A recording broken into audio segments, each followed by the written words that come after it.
Hello and welcome to the open platform of Public Television of Armenia.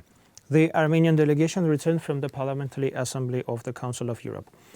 There were debates held and speeches delivered by the Armenian delegation on the prisoners of war, freedom of speech, hate speech in Azerbaijan and other important issues.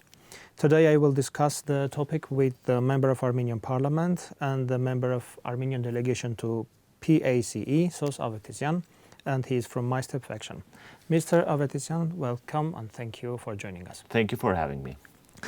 You and your colleagues had speeches and the issue of the prisoners of war was touched in Azerbaijan. What was your impression and what was your first thought that came into your mind? I think the first thing that we need to underline that this is a humanitarian issue, regardless of the conflict. And of course, there are a lot of things that you need to investigate in, like how it was started against the people of Nagorno-Karabakh, what was the Turkish role in that, all of those things, war crimes. All things should be investigated and proper measures should be taken place. At the same time, we singled out the issue of the prisoners of war or other captured people because it's a humanitarian issue. We are speaking of the overall space that the Council of Europe is covering. Both Armenia, Azerbaijan, Turkey, Russia, all of them are members of the Council of Europe. So we were saying that in the space of the peace, there is a country that is holding hostages. Either they should release them or we should think that this country is acting in not good faith and this country is a terrorist country because it's holding hostages. And contradicting the principles of Council. Yeah, and that goes against the Geneva Conventions, all other international law. And this is something that we have been highlighting, that this is a humanitarian issue. This is not something to be discussed. This is not something that you need to build a report on or talk about in a lengthy manner. These people should be released immediately. And that was something that resonated with the colleagues around the council because they understood very well. I mean, they wouldn't go deep into the historical roots of the conflict. Some of them do. But the issue that you keep people as hostages is not acceptable. And I think more work in that direction will be done. So what was the perception of the other PACE delegates? What do you think? I think many of them understood what has happened. Many of them understood that Azerbaijan, backed with Turkey, had committed active aggression against the people of Nagorno-Karabakh. Many of them understood very well that keeping prisoners of war, like most of them, is unacceptable in the 21st century. Many of them understood very well that when the European Court of Human Rights makes a judgment on an interim measure, you cannot kill the person. You cannot kill the person in any ways, but this court, the member countries, have the obligation to follow what the court is deciding. So all of those things, we have been using the international instruments in building up our strategy. And before us, the Armenian government, in particular, Davit has been working with this team and colleagues and other legal experts relentlessly on the issues and talking to the court and complaining about the issues that is happening. And then you take that and then you work on it. But the prisoners of war, which was the number one topic for us, was not only that, it was also about the cultural heritage of Armenians that were occupied, captured by the Azerbaijanis. It was the issue of humanitarian support for Nagorno-Karabakh. All of those issues were raised in this or that committee, in this or that format, either in the political group discussion or in a committee discussion, because we are a resilient nation and regardless of the outcome of the war, we should be standing on our feet and we should be doing everything to protect our citizens regardless where they are. And this is this issue was very well understood by many of our colleagues in PACE. You and your colleagues delivered straight speeches, presented many facts, and those facts also were presented not only on the PACE platform, also European Parliament members presented many facts. However, there is a perception in society and maybe in the media that the European countries and European authorities mainly kept being silent. Why do you think is that happening? I think that there are two reasons for this kind of a perception. One is the over-expectation, that we believe that there is a certain civilized world that shares certain values and they will speak about this. Secondly, their own agenda. The European countries have their own agenda, and every other country has its own agenda. And this is something that we Armenians historically do not really accept. Basically, we believe that every agenda that we have is also, I don't know, a civilized agenda, which in many ways is. But for the European countries, there could be a topic that is more important than Nagorno-Karabakh. There could be a topic that is more important than that humanitarian catastrophe that was prepared by Turkey in Azerbaijan. And this is very, perhaps, sad thing, but it's something that the reality that we should look into that. And it's not only about European countries. I mean, other countries as well hasn't been very vocal.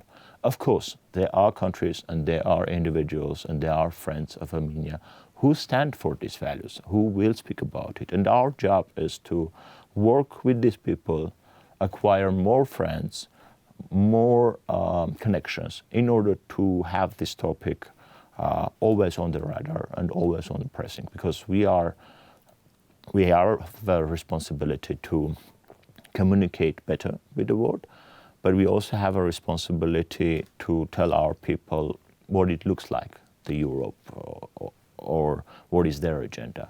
For example, the issue of Navalny was number one agenda in the PACE. That is understandable from the European or Western perspective. That is not understandable for me. I go there with my taxpayer money, and I am going to say things that are in the interest of my taxpayer. They come there with their taxpayer money, and they will be speaking about topics that are in the interest of their taxpayer. And that's something that we need to understand. There are 47 members in the PACE, and different countries have different agendas. And it's not always easy for a country to bring an agenda into overall discussion when it's one country. So there is lots to do for our agenda to promote? There is a lot to do. There has been done a lot of things already. We are going to build on that. We are going to pursue in every direction, from humanitarian issues to the war crimes, from the protection of the cultural property to the protection of the right of the people and their right of the self-determination, in every platform we have. And there should be an overall architecture of our issues. And that should be something that needs a wider societal consensus, regardless of this or that political party, because that's a process that is going to take long. Let's talk about the role of PACE. Why is it important to raise our issues on this platform particularly? Well, and what role can the PACE play in promoting these issues and, more importantly, solving these issues? Council of Europe, as such, is a post-war organization. After the Second World War, it was established, a place to talk about human rights, a place that would not allow war and warmongering and hate speech. And there are different issues, human rights issues, environmental issues. All of those issues are to essentially not allow armed conflicts, essentially promote dialogue between people, essentially finding ways of peacefully resolving issues within the society or outside it. And it is important because both Armenia and Azerbaijan, as well as Turkey, as well as Russia, Ukraine and other countries, are member of the PACE. It's a single space where the court's ruling is obligatory for countries. Like when we have a prisoner of war and we go and complain about, different bodies to go and monitor them, for example, CPT, there are different bodies that the Council of Europe has to monitor the situation of our captured people. In that way, we have a leverage where European people or delegations can go to Azerbaijan and check on the well-being of our people. Because The PACE as such doesn't recognize borders in terms of like, okay, this is state borders, we don't have anything to say, because human rights are universal. You cannot keep it in one block and not allow room for others. So that is why it's important to work with the PACE. That is why it's to work with the organizations that are in the PACE, in the Council of Europe. For example, there is a committee on racism and intolerance, and one should inquire what has been doing this committee during this Second Karabakh War. Have they been looking at the rhetoric that is coming from Azerbaijan? Have they been looking into what is these stamps, for example? All of those issues in different bodies of the Council of Europe, as well as in the PACE, which is the parliament, should be discussed, because that gives you a map of actions, that gives you a talking point for the further conversations, and it gives an understanding to your colleagues what has happened from the first hand, not from the news only.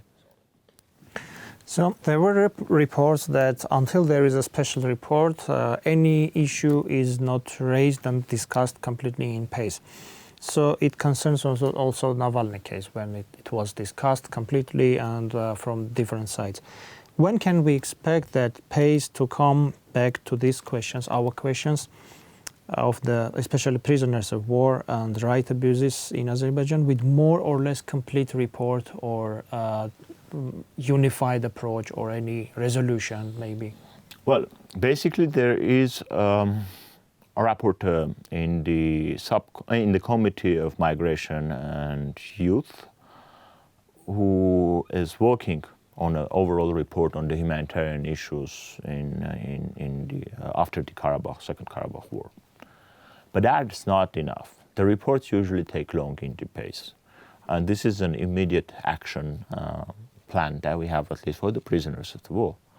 So what is our reckoning is to push this topic in every agenda, in every committee meeting, in every plenary session, until there are more and more statements that compel Azerbaijan to act in a civilized way in the 21st century. There are already statements from the group leaders. Recently, I think it was the EPP representative, as well as from the ALDE. These are two important political families there. And I think more should be coming soon, that directly called upon Azerbaijan to release these people.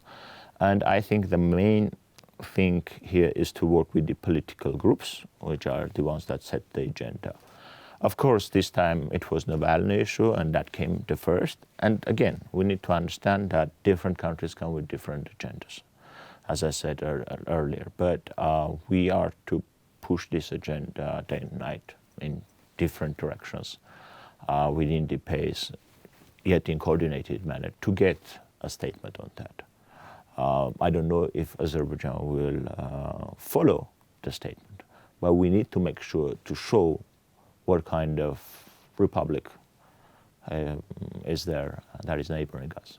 Because people need to know that in 21st century, there is no way it's okay to keep hostages. That's simple. Mr. Avetisyan, thank you for joining us. Thank you so much for having me. This is Open Platform of Armenian Public Television, and I was discussing the issue of prisoners of war raised in the Parliamentary Assembly of Council of Europe by the Armenian delegation with Sos Avetisyan, member of Armenian Parliament from MyStep faction. Thank you for watching us.